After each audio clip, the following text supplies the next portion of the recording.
વહેતી મુખ્ય કેનાલમાંથી અમદાવાદના ચાંદખેડામાં રહેતા એક વ્યક્તિની હત્યા કરાયેલી હાલતમાં લાશ મળી આવતા ખળભળાટ મચી ગયો છે।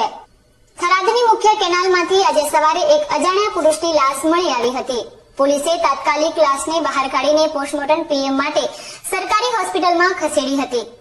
મૃતકની ઓળખ અમદાવાદના ચાંદખેડા વિસ્તારમાં રહેતા રસિકભાઈ પરમાર તરીકે થઈ છે। પરિવારજનોએ થરાદ પોલીસ સ્ટેશનમાં નોંધાવેલી ફરિયાદ મુજબ રસિકભાઈની ગળે ટૂંપો આપીને હત્યા કરવામાં આવી છે અને ત્યારબાદ લાશને કેનાલમાં ફેંકી દેવામાં આવી છે।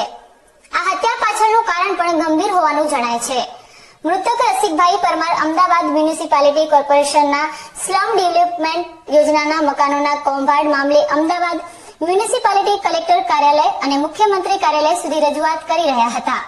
રસિકભાઈના પરિવારે ચાંદખેડાના રાજુ કરાટે અને કમલેશ સોલંકી નામના બે વ્યક્તિઓ વિરુદ્ધ હત્યાની શંકા વ્યક્ત કરતી ફરિયાદ થરાદ પોલીસ સ્ટેશનમાં નોંધાવી છે। તેમની શંકા છે કે આ બોગસ કૌભાંડ આચરનારા વ્યક્તિઓએ જ તેમની હત્યા કરી છે।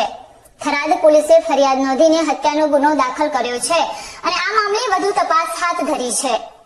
પોલીસ હવે અમદાવાદ કૌભાંડ અને આ હત્યા વચ્ચેની કડીઓ શોધવા પ્રયાસ કરી રહી છે।